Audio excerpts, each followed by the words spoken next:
Hello, everyone. Welcome into the TexAgs Rewind presented by Specs, the 4-time Retailer of the Year. Today is the official start of our football content.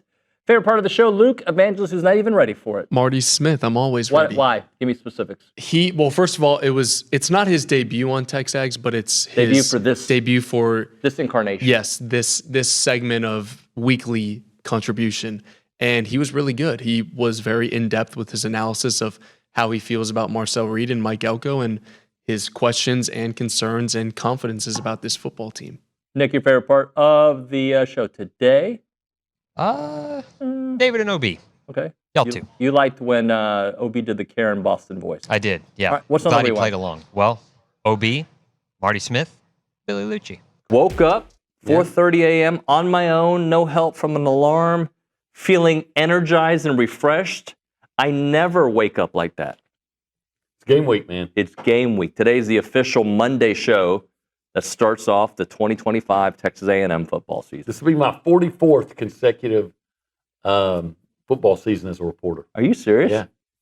Did you start when you were 6? 19. Oh, wow. That's Yeah. right. You did start young. When I was, I think it's 44, maybe 43. But anyway, whatever. It started in 81. Covered the Hallsville Bobcats at the Jacksonville Fighting Indians in the Tomato Bowl. First game, but this is, I moved up. We're talking about this is a bigger Texas deal. A&M. It is a bigger deal. This is a much bigger deal. I am pumped, man. And I'm always pumped for football season, but maybe the very long off season that we had this year, and I've already detailed why I think this long off season has felt longer for me and for us, is that the A&M sports, the big three, I should say, because the other sports, carry the weight, but the big three. Basketball didn't disappoint. That's not fair. I think basketball did not disappoint. They disappointed. They didn't go as far as I think their potential was, but they had a good season. They had a good season. Right? We're not so great at basketball now that a win in the NCAA tournament is just one win. It's not right. But the reason it was disappointing was the buildup. This is your senior year team, right? Your team with a lot of veterans finally get to the Sweet 16 or Elite 8. That's why, and then losing 2 out of 3 to your rival. That sucked. Baseball ending early and being 1 to terrible to really good again to losing to Missouri. Oh yeah, getting swept at home. Oh my God! Sorry for bringing that up, but I think that's all part of my why. Yes, it's finally even softball. Oh yeah, that's right. Yeah. So it's time for change it all this year. Get back in that mode of winning at a high level, right? And start off with football. Football is here. Football time in College Station. Why will this year be different, OB? Well, that breath. Do that again. That was awesome. Second year under a head coach is typically better. Guys, not always, but typically. Guys understand the system more. There's more familiarity with the coach. Now you could say, in 2012, they started great and then they weren't as good in 2013. Yeah, but you didn't have the same coaches. And the defense in 2013 was historically bad. But anyway, so it happens. But typically, your team in a second year with a coach is a little bit better. And quite frankly, I have a lot of admiration and respect for the job that Mike Elko does. I do not think it is a coincidence that A&M's football trajectory changed when he left for Duke. I feel, and we can fact check this, but I feel like you said that when he left.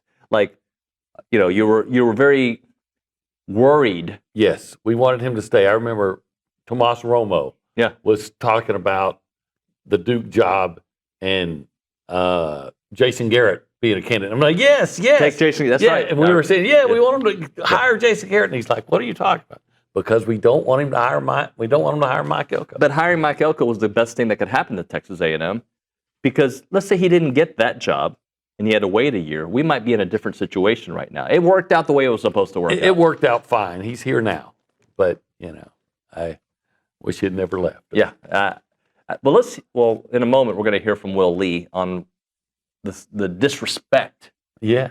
And I hate to be a part of the disrespect. I don't think I'm part of the disrespect because I don't mean it disrespectfully. I mean when I think of 9-3, 8-4, I think more of the challenging schedule than I think of Texas A&M as this is what we do. Okay. Right? Like when I think of it, I think of like you give Texas this schedule. And I know Texas's schedule this year is much harder. Is it? Yeah, going to Ohio State week 2, I think we'll see at the end of the year. Go change it. I think that the pieces are there. I think that Mike is such a great culture fit because at Texas A&M there's a specific culture, and for whatever reason, I thought Jimbo would fit it. It didn't work.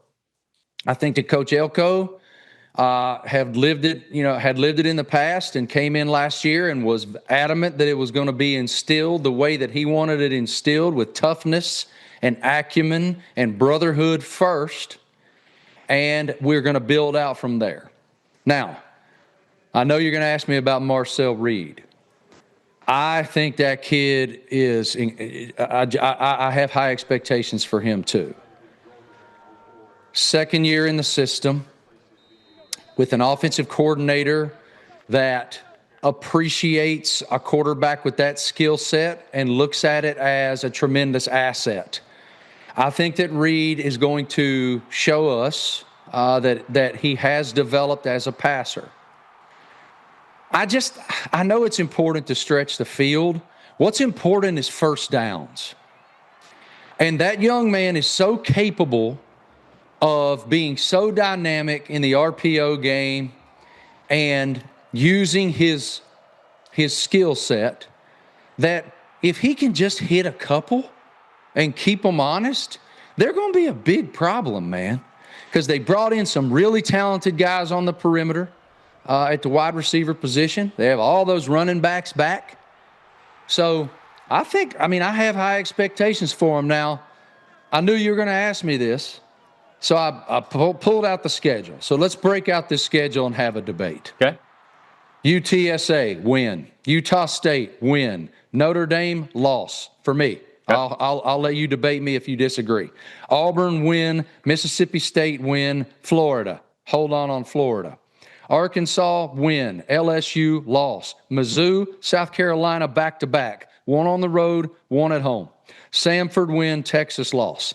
That's where my head is right now. So I don't think the sacks did have something to do with the D-line. Elko's talked about it, how many sacks they missed last year. I think the number he said was 26 or 28.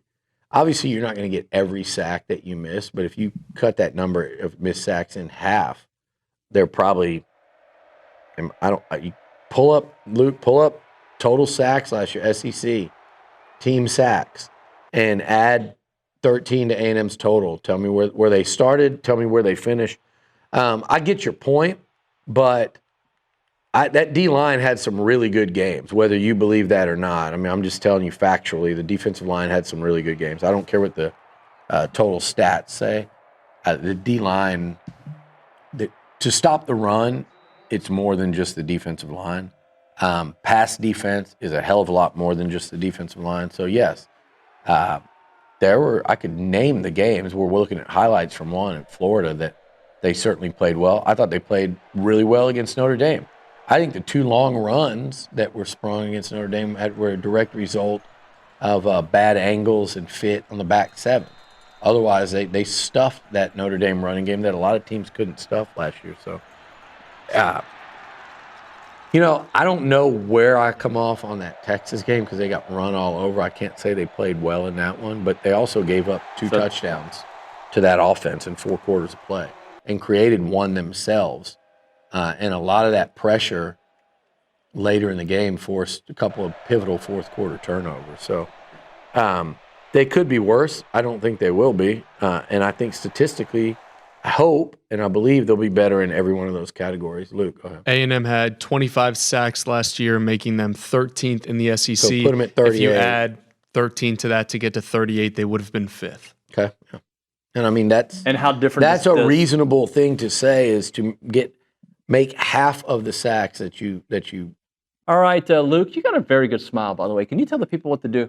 Yeah, you're going to want to like, comment, subscribe, and turn your notifications on for TexAgs so you get all the content that this team is putting out during football season. I need some mouthwash and a shower. All right, thanks, guys.